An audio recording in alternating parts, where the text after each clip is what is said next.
pemandangan membentang luas, memanjakan mata dengan laut kota Parepare yang terhampar hingga ke horizon, angin kencang, dan dataran berbukitnya kemudian dimanfaatkan sebagai sumber energi terbarukan, dikenal sebagai PLTB pertama di Indonesia.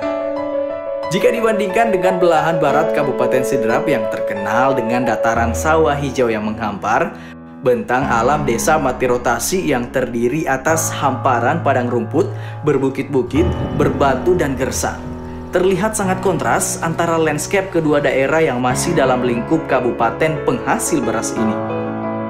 Bagaikan dua kutub berbeda, hamparan datar dan hijau dengan perbukitan berbatunan tandus. Meski demikian, dedikasi masyarakat terhadap lingkungannya dengan bantuan berbagai pihak mengubah ekosistem alam sekitar desa yang dahulu merupakan padang ilalang gersang menjadi bentang kawasan hutan. Jadi hutan kemasyarakatan awalnya dimulai sejak tahun 1999. Kemudian dilaksanakan oleh ada 3 lembaga pada saat itu, yakni ada pihak kontraktor, ada pihak LSM selaku pendamping yang mendampingi kelompok-kelompok tani hutan, mendorong, membina. Kemudian ada tim pengawasan pada saat itu dari LPPM Unhas.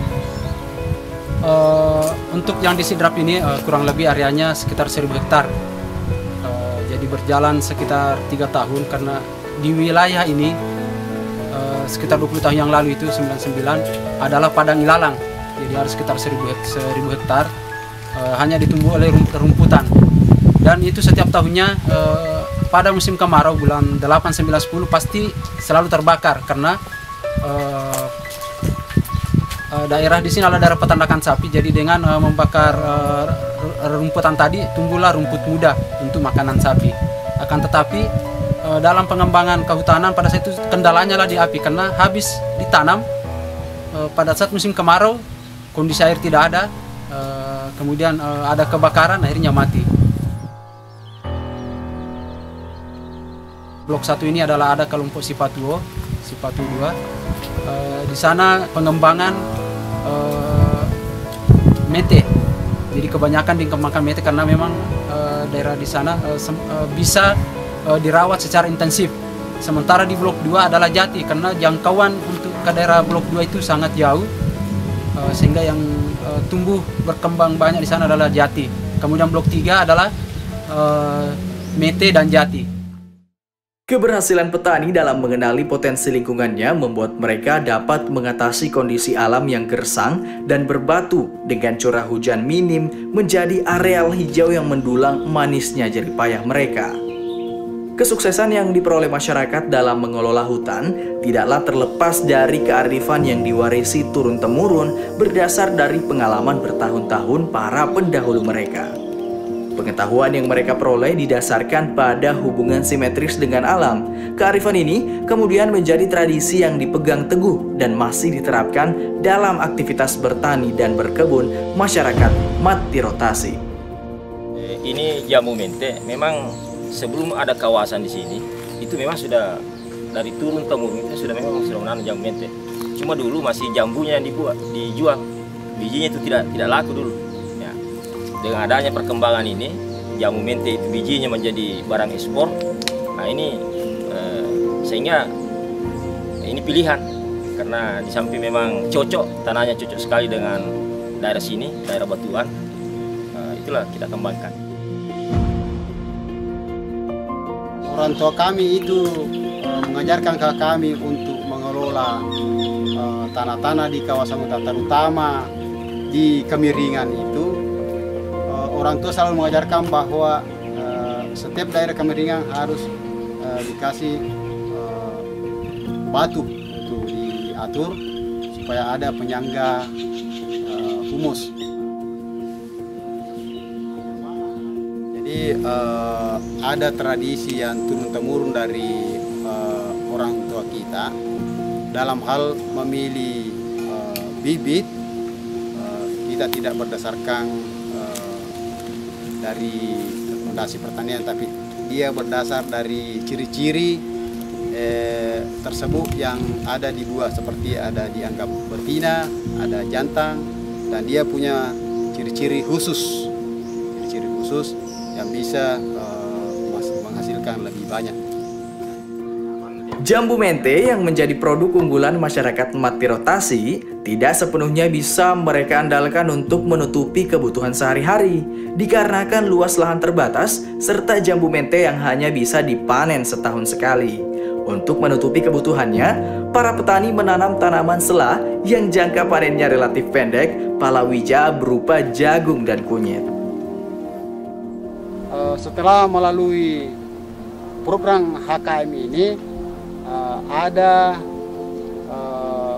pemeliharaan masyarakat setelah ditanami mente, maka di salah-salahnya juga mereka berkebun menanam palawija, menanam seperti jagung, ada menanam kacang-kacangan, sehingga tanaman tersebut mente dan lain-lain, ada kemiri, kayu-kayuan, ikut bisa tumbuh dengan baik karena memang rumputan sudah dibersihkan dan palawijanya bisa juga diambil hasilnya.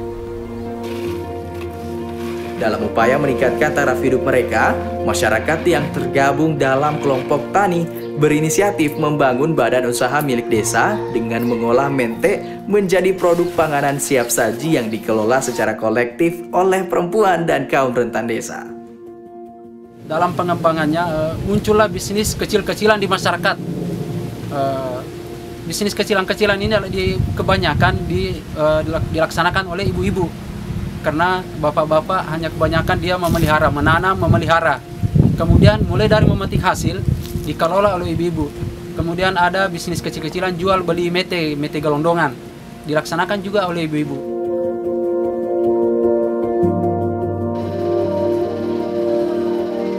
Ibu-ibu mulai memungut jambu mente pada ke gunung. Terus dari gunung diangkut ke rumah. Terus sampai di rumah dijemur, proses penjemuran selama 3 hari. Setelah itu jambu dikupas lagi. Cara mengupasnya dengan memakai alat. Setelah dikupas, kulit arinya dibuka. Yang belah 2 dicuci terlebih dahulu. Kemudian pakai itu mixer. Ada yang menggoreng, ada yang mencampur. Setelah itu dikeringkan pakai alat, kemudian dikemas. Kita ingin memberikan ciri khas, jadi kita mencoba buah mente dalam bentuk crispy, yang biasa dikenal di sini dengan nama mente Kentucky. Itulah yang sudah 3 tahun kita berjalan. Meskipun produksinya belum terlalu maksimal karena kita masih mempunyai keterbatasan, terutama dalam hal pemasaran. Akan tetapi kita berupaya tetap mendorong ke depan ibu-ibu bagaimana bisa menciptakan ada pengelolaan lanjutan dari mente ini sehingga nilai jualnya lebih baik, ada nilai tambah dari pengelolaan ini. Tidak hanya mente, petani juga mengembangkan kemiri yang merupakan komoditas andalan jauh sebelum mente menjadi komoditas pasar ekspor. Terdapat satu areal hutan yang masih bertahan dengan kemiri sebagai tanaman non-kayu utama. Letaknya di Desa Buahe, yang mana merupakan satu-satunya wilayah yang termasuk dalam lingkup skema hutan desa.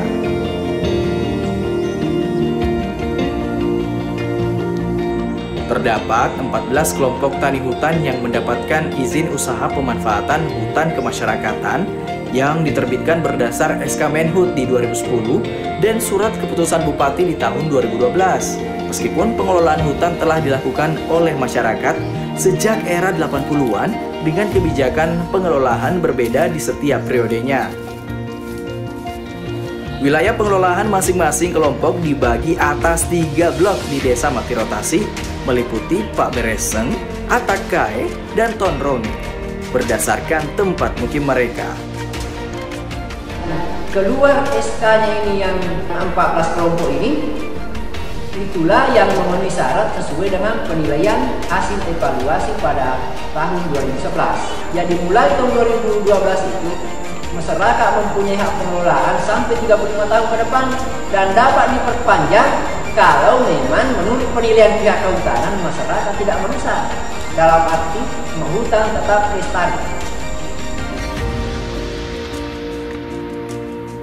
Pelaksanaan skema perhutan sosial ini tentu saja tidak semulus kulit jambu mente. Berbagai kendala diperhadapkan kepada para kelompok petani hutan. Izin pemanfaatan yang belum dinikmati masyarakat di wilayah hutan secara merata serta belum adanya izin pemanfaatan kayu di masyarakat kawasan hutan menjadi penghambat bagi mereka untuk membuka lahan baru maupun menebang guna meremajakan pohon-pohon mente dan kemiri yang sudah tidak produktif.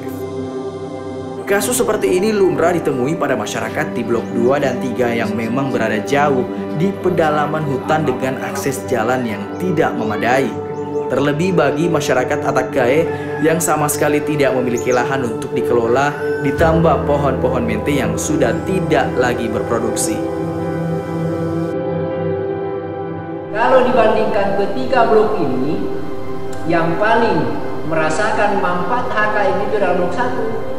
Karena kalau 2 kehutanan belum mempermasalahkan, tapi kalau kayu-kayuan harus ada regulasi dari pusat. Makanya itulah terbentuk dari regulasi itu. Jadi bagaimana pihak kehutanan memfasilitasi masyarakat khususnya di blok 2 dan 3 agar supaya hak pengelolaan kayu dapat secepatnya dibuat.